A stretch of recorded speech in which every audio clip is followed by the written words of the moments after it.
सत्य कथा, पुरुषार्थ कथा, सुनो सुनो सिद्धांत कथा। सत्य कथा, पुरुषार्थ कथा, सुनो सुनो सिद्धार्थ कथा। चढ़ते सूरज सा तेजवान वो कीर्तिमान, हुंकार भरे जब कूच करे, थर थर कांपे आसमान। वो राजपुत्र वो शूरवीर, पर्वत को भेद दे उसके तीर, शांति का स्रोत करुणा की धार, निर्झर झरे मन से अपार। वो राजपुत्र वो शूरवीर, पर्वत को भेद दे उसके तीर, है शाक्य वंश का वो तारा, जगमग है जिससे जग सारा। सत्य कथा, पुरुषार्थ कथा, सुनो सुनो सिद्धांत कथा।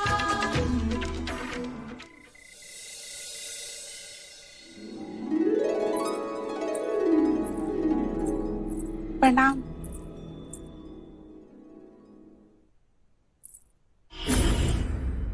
ये हार तेरे पास कहाँ से आया? देवी यशोधरा ने दिया। यशोधरा के कक्ष से हार चुराती है और कहती है देवी यशोधरा ने दिया। बता मुझे। मेरा विश्वास कीजिए। तेरा विश्वास करूं? हाँ, तेरा विश्वास करूं? चल चल मेरे साथ।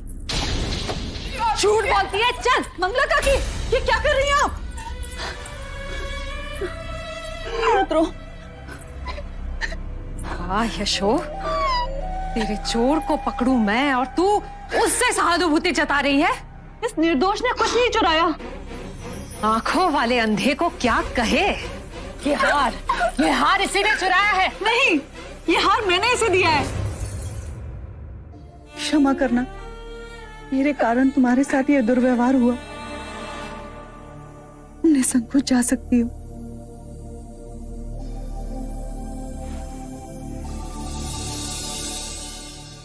मती मारी गई है तेरी। इतना बहुमूल्य हार कोई दासी को भेंट करता है? ये हार मेरे लिए धूल समान है। यशो, हीरे जवाहरात का मूल्य भी तुम जानती हो? ये हार अगर किसी ने मुझे भेंट किया होता तो मैं...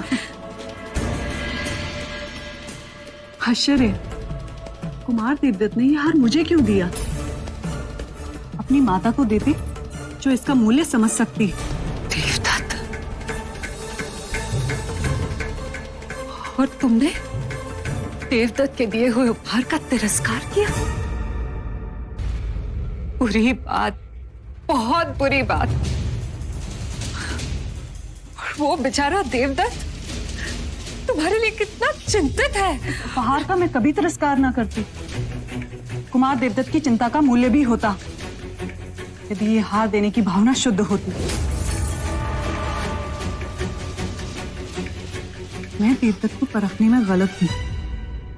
मंगला काकी, आप तो देवदत्त को हम सबसे कहीं अधिक जानती हैं।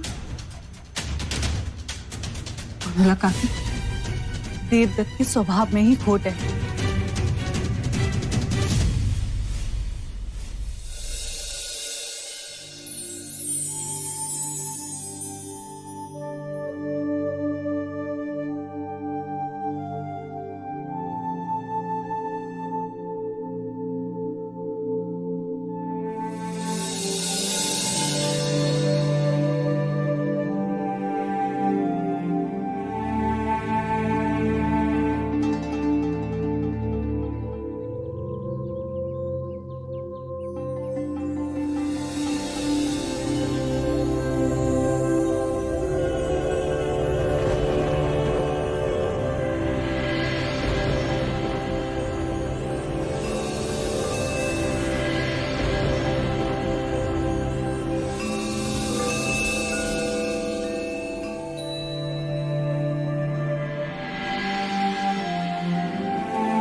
इस पत्ते में सूर्य, चांद, सितारे सब समाये हुए हैं।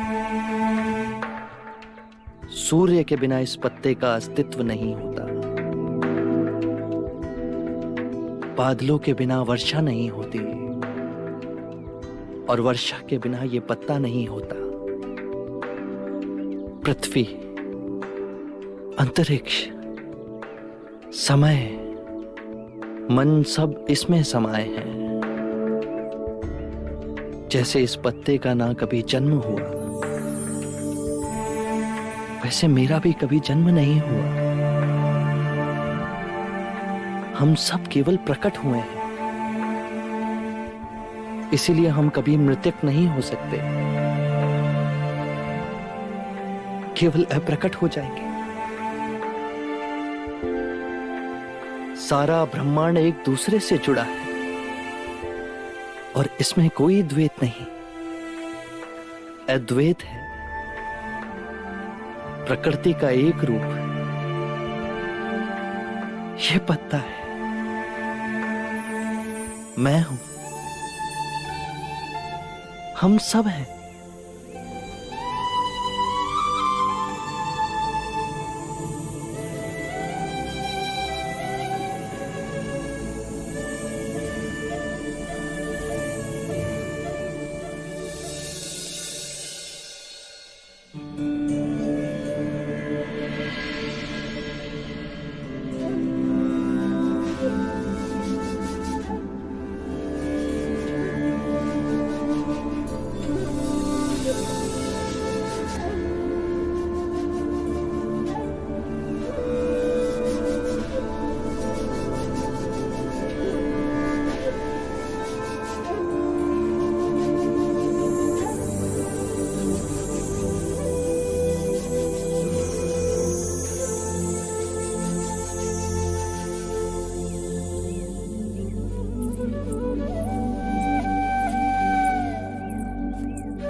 कल रात्रि मैंने बड़े असाधारण स्वप्न देखे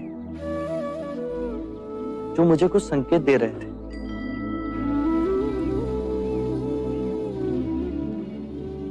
प्रथम स्वप्न में मैंने देखा कि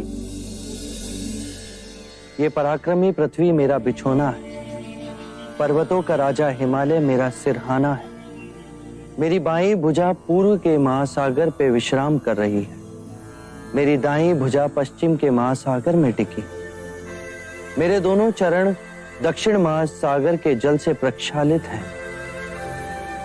दूसरे स्वप्न में मैंने देखा कि मेरी नाभि से त्रिया नामक घास का तिनका उगा और बढ़ता ही रहा जब तक उसने बादलों को ना छू लिया।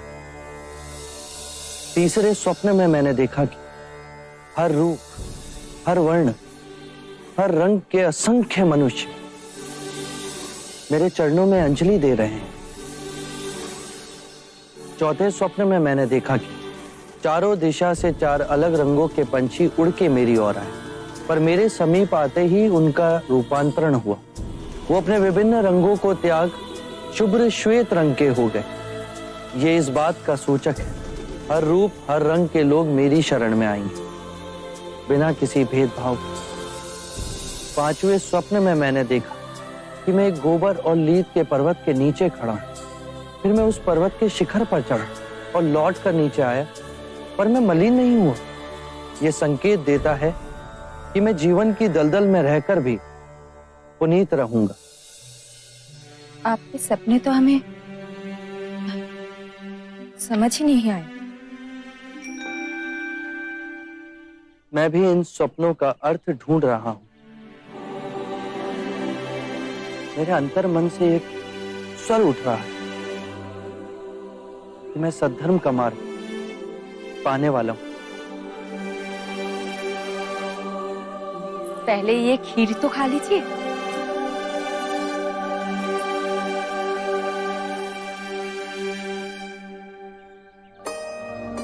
इस सोने के पात्र में खीर भी आकस्मिक नहीं।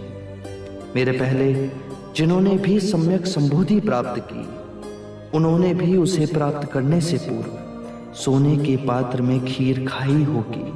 क्या मैं भी महान बोधित्व प्राप्त करने वाला हूं? खाइए ना।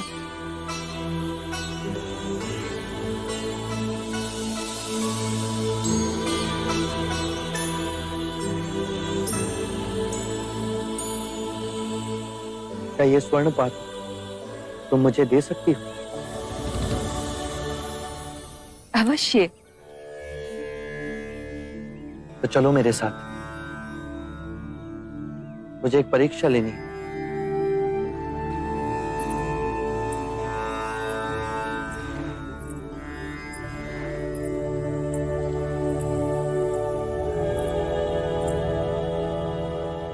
ये कैसी परीक्षा है?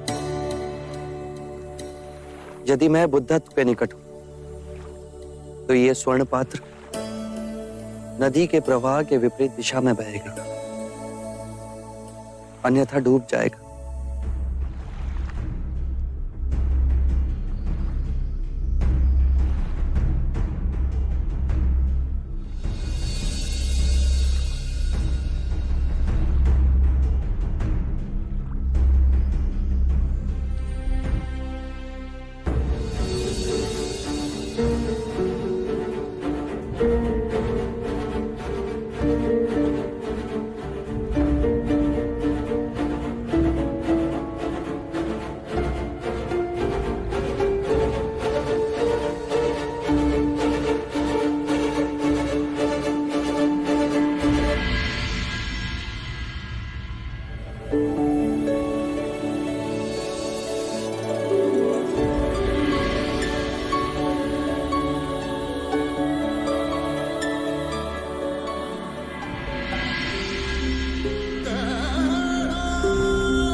चाहे मेरी चमड़ी झुलस क्यों ना जाए, चाहे मेरे हस्त क्षीण क्यों ना हो जाए, चाहे मेरी अस्थि चूर चूर क्यों ना हो जाए, पर अब मैं अपनी साधना के आसन से नहीं उठूंगा।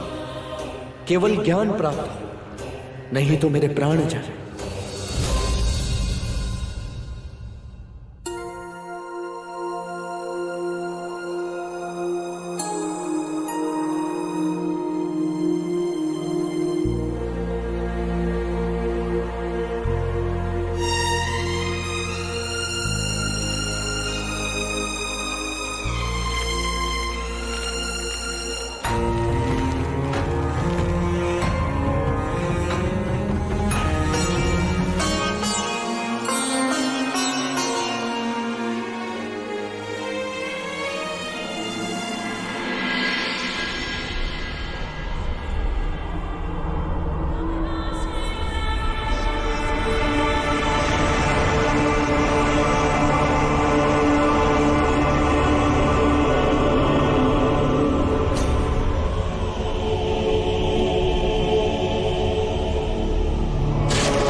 उठा भी लिया तो तेरा विश्वास करेगा कौन? तो बुद्ध के सिंहासन पर गए, इतना अहंकार तुझमें जागा कैसे है? मैं स्वयं धरती को अपना साक्षी बनाता। आज ये पृथ्वी साक्षी होगी कि सिद्धार्थ ने मारा को कैसे पराजित किया। ये पृथ्वी प्रतीक है कि हम दो विपरीत विचारधाराओं के बीच स्थिर हो सकते हैं, अंतर में और बाहर भी। सुख और दुख एक ही सिक्के के दो रूप। जब सुख की कामना का अंत हुआ तो दुख का भय समाप्त हुआ।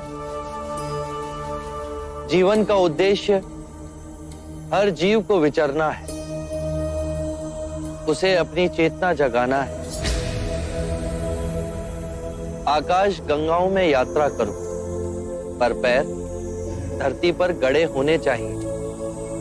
मैंने पा लिया है सुख दुख, रात दिन, अच्छा बुरा, मन और माया का खेल, परंतु उसके बीच एक मध्य बिंदु है, वही जीवन का स्रोत है। और वो हर मनुष्य की चेतना में, कहीं बाहर नहीं।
जो सिद्धार्थ नश्वर था वो तुम नहीं, तुम बुद्ध हो, अविनाशनीय बुद्ध। बुद्ध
अब तक अनेकों फूलों की वर्षा मुझ पर हुई, पर आज पहली बार मैंने एक फूल को जाना, अंतर्सात किया।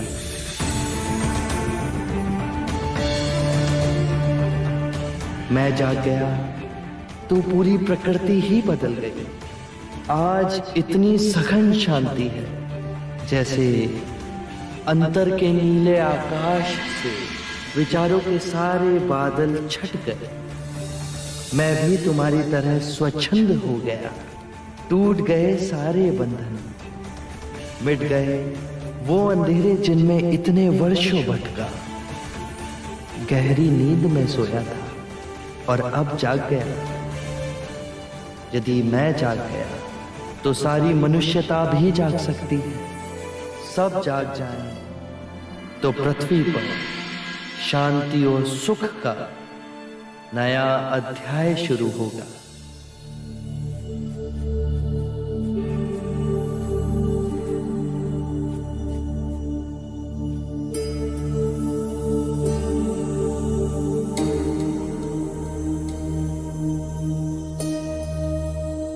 ये हमारे जोगी नहीं, ये तो कोई देव दिखते हैं। देखो देखो, उनके चेहरे से ही नहीं पर उनके पूरे शरीर से प्रकाश ही प्रकाश बह रहा है। मुनि को कुछ हो गया है। हे वृक्ष, जैसे माँ अपनी कोख में एक बीज को संभाल के उसे एक नया जीवन देती है, उसी प्रकार तुमने मुझे एक नया जीवन दिया। शत शत प्रणाम। जाके सुजाता दीदी को जल्दी बुला ला, कहना जोगी जाग गए।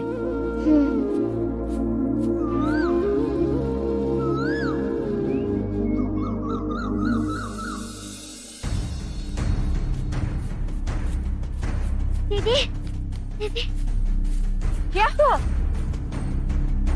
दीदी जोगी को कुछ हो गया है। क्या हुआ उनको? दीदी उनका चेहरा पीला हो गया है और उनके आसपास इतना प्रकाश है, उन्हें कुछ हो गया है। हे ईश्वर, कहीं फिर अस्वस्थ तो ना हो गए? जल्दी चल।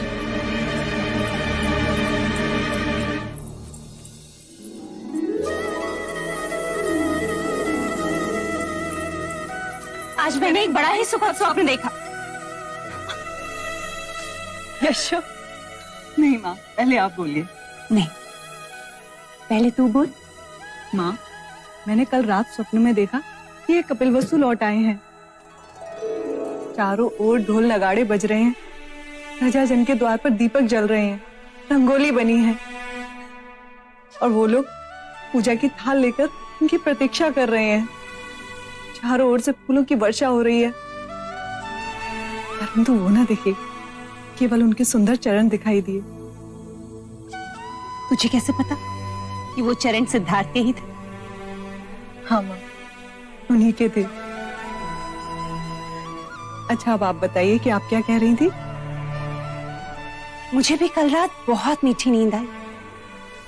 सुबह जब मैं जागी तो ऐसा लगा जैसे 6 वर्षों से मन पे रखा हुआ बोझ उतर गया। मुझे भी आज ऐसी अनुभूति हुई जो कि आर्य को पहली बार देखने के पश्चात हुई थी। ऐसा लग रहा है जैसे मन हवा में डोल रहा है। हो ना हो माँ, कुछ ना कुछ शुभ घटाए। सच यशो, सुबह से मेरा भी दायां अंग फड़क रहा है। कुछ ना कुछ शुभ घटित होने वाला है। कोई स्वप्न देख के प्रसन्न है तो कोई अंग फड़कने से प्रसन्न है। मंगला दीदी, प्रसन्नता तो एक छोटे से फूल से भी हो जाती है, किंतु कुछ लोग ऐसे भी हैं जो धन और धान्य से संपन्न होने के बाद भी प्रसन्न नहीं होते। ये संकेत मेरी ओर है महादेवी? नहीं काकी माँ, माँ संकेत में बात नहीं करती। आज तो मेरे अंदर भी ऐसे उमंग उठी है माँ, ऐसा लग रहा है जैसे सब कुछ बदल गया है अथवा हम बदल गए हैं। बदलाव? मुझे तो नहीं लगता। अब देखो ना, पिछले 10 दिनों से ना तो मैंने कोई नए गहने बनाए और ना ही कोई पोशाक। मंगला दीदी, यदि आप असंतुष्ट हैं तो रहिए, किंतु जो संतुष्ट है उसका मन तो खट्टा ना कीजिए।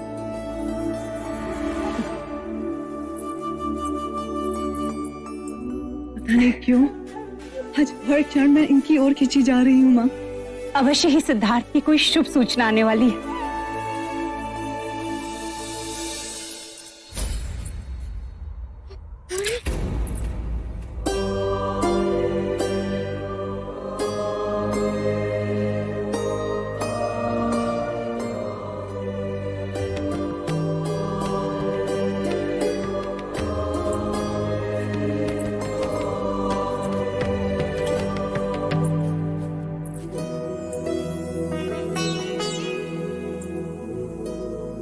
आप हमारे जोगी ही हैं।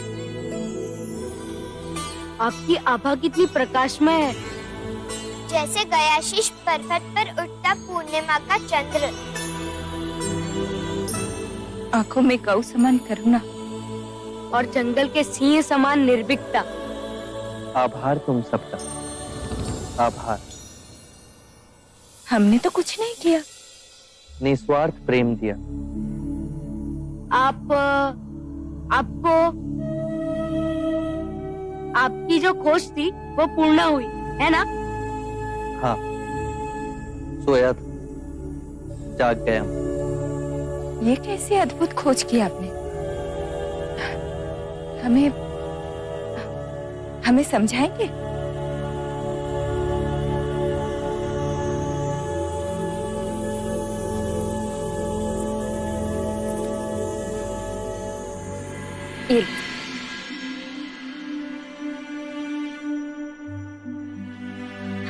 पहले आप तो ले लेते। प्रेम बांटने से बढ़ता है। ये लीजिए।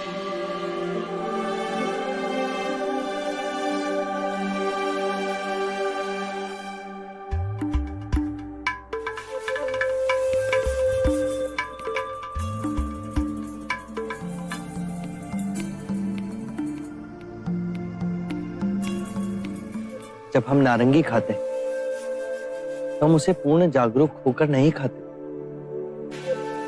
हमारे लिए ये नारंगी असत्य है।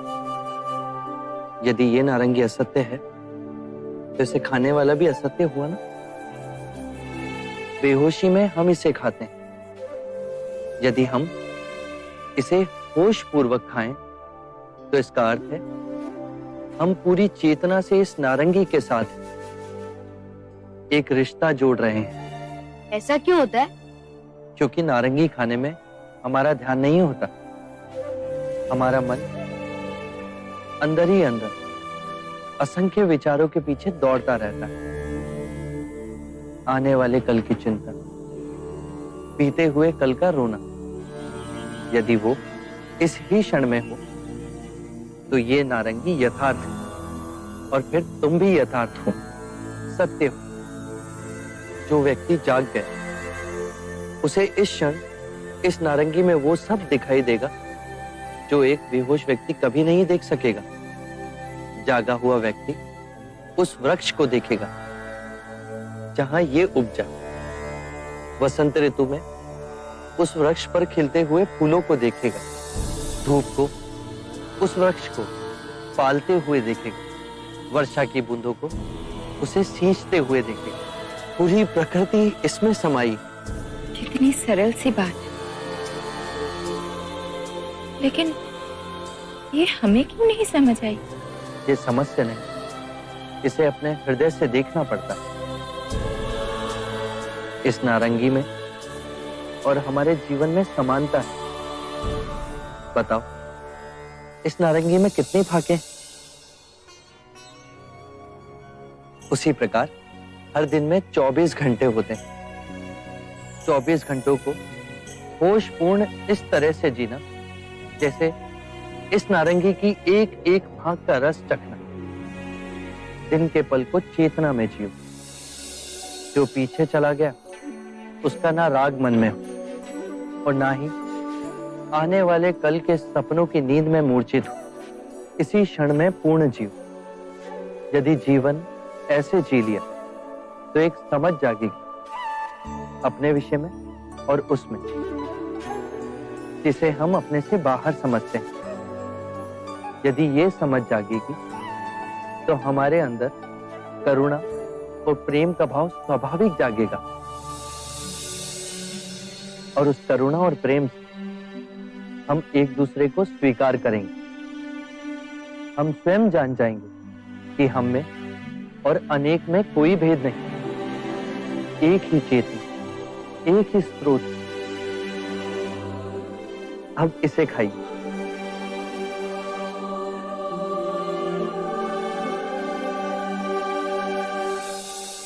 दीदी, ये वस्तु तो आप लाना भूल ही गई। ये ले। मुनिवर, जब आप साधना में थे तब दीदी और मैंने आपके लिए बनाया था। अहो भाग्य, तुम सबसे मुझे इतना प्रेम मिला। सुजाता ने मुझे खीर खिलाई, स्वास्ति ने मेरे लिए उषा का आसन बनाया। अब ये वस्त्र, अब जाने का समय हो गया। क्या आप हमें छोड़ के चले जाएंगे? आप आज अभी तो ना जाएंगे। वो आज नहीं जाएंगे। जोगी की बात ही नहीं समझी तुमने। इसी क्षण में जियो। जब तक वो नहीं जाएंगे तब तक तो वो हमारे साथ ही है। आज खीर नहीं मिलेगी?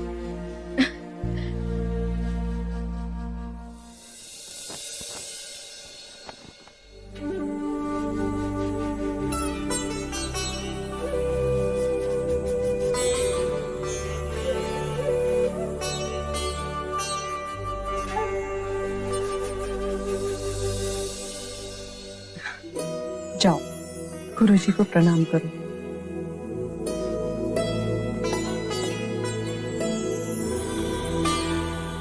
यशस्वी भव।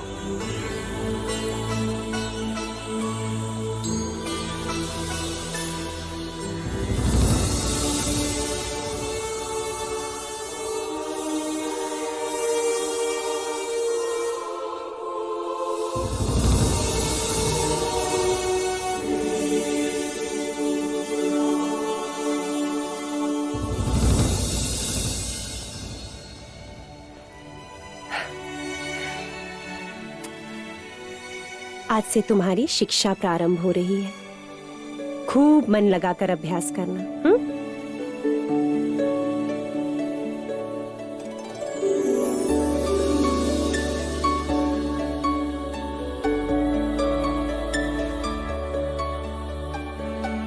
निस्वार्थ हो इस विश्व को कुछ देना, यही तुम्हारे पिता और माँ का आशीर्वाद है। अनुज, एक बात का ध्यान रखे कि राहुल किसी भी बंधन में न रहे। उसे किसी भी प्रकार के ज्ञान से वंचित न रखा जाए। जीवन के तथ्यों से उसे परिचित किया जाए। जन्म, मृत्यु, सुख, दुख, राहुल किसी भी ज्ञान से वंचित न रहे। सिद्धार्थ को सत्य से बचाने की मेरी असफल चेष्टा राहुल के साथ दोहराई ना जाए। मैं समझ गया भाई महाराज जी, आज्ञा दीजिए। चलो।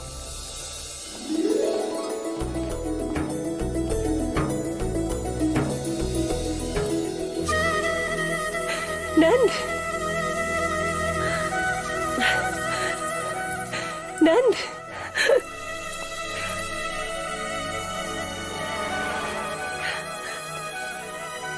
महानाम। नंद, तुम दोनों अचानक?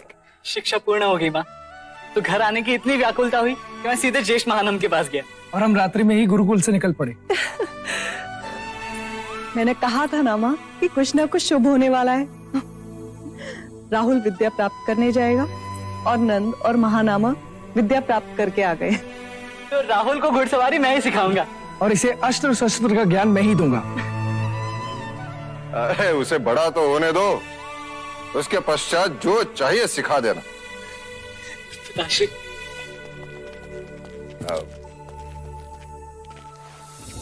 अजीब भाग्य पाया देवदत्त ने। सिद्धार्थ जब सिंहासन खाली छोड़कर चला गया तो ये नंद आतंका। अब देवदत्त को कोई बड़ा कारनामा करना होगा। आप चले जाएंगे तो? स्वास्थ्य, यदि मैं यहां रुका तो कितने प्राणी इस संसार में मुक्ति के मार्ग से वंचित रह जाएंगे। परंतु हम आपके बिना कैसे रहेंगे?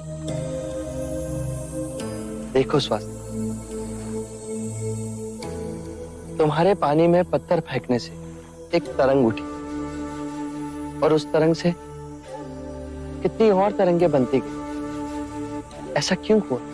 क्योंकि पत्थर ने पानी में गिरते ही पानी को ढकेला, इससे और तरंगे बनी। तो मैं गया कहां? तुम्हारे साथ ही तो हूं। मैंने तुम्हारे, जटलिका, बालागुप्ता, पूर्णा और सुजाता के मन में एक तरंग पैदा की। अब ये तरंगे तुम सब दूसरों के मन में पैदा करोगे। और आप दूर जाके सबके मन में तरंगे पैदा करेंगे। इसे हम ज्ञान मार्ग कह सकते हैं? हाँ स्वास्थ्य, और इस मार्ग पर चलकर पूर्ण जागरूकता प्राप्त होगी। क्या हम आपको पूर्ण जागरूक व्यक्ति कह सकते हैं? मगधी में जागरूक व्यक्ति को बुद्ध कहते हैं। क्या हम आपको बुद्ध कह के संबोधित कर सकते हैं? अवश्य। बुद्ध, बुद्ध, बुद्ध, बुद्ध, बुद्ध, बुद्ध, बुद्ध, बुद्ध, बुद्ध, बुद्ध, बुद्ध। और जिस वृक्ष के नीचे आप जागृत हुए, क्या हम उसे बोधि वृक्ष कह सकते हैं? हाँ, जिस वृक्ष के नीचे सिद्धार्थ बुद्ध बने वो बोधि ही कहलाएगा। बोधि वृक्ष, बोधि वृक्ष, बोधि वृक्ष, बोधि वृक्ष, बोधि वृक्ष, बोधि वृक्ष, बोधि वृक्ष।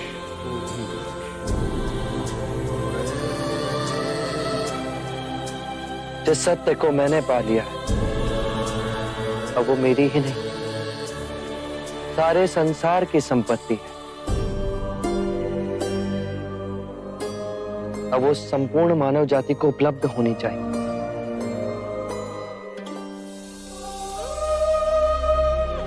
आप हमें कभी ना मिलेंगे।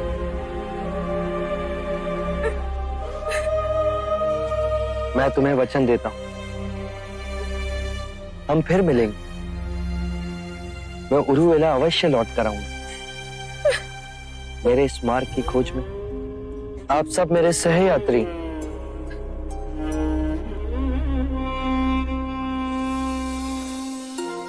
अश्रुओं के साथ मुझे विदा करोगे तो मेरा मन भारी हो जाएगा।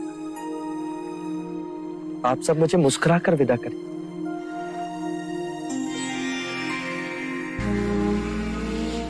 हम बनेंगे आपके तरंगे। हम बनेंगे आपकी तरंगे। हम आपकी बात सबको बताएंगे।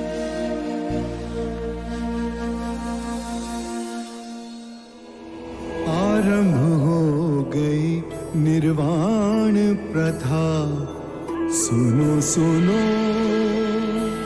ये बुद्ध कथा। हर दिन के पल को चेतना में जियो। जो पीछे चला गया उसका ना राग मन में हो, ना ही आने वाले कल के सपनों की नींद में डूबे रहो। इसी क्षण अर्थात सचेत अवस्था में पूर्ण जीव।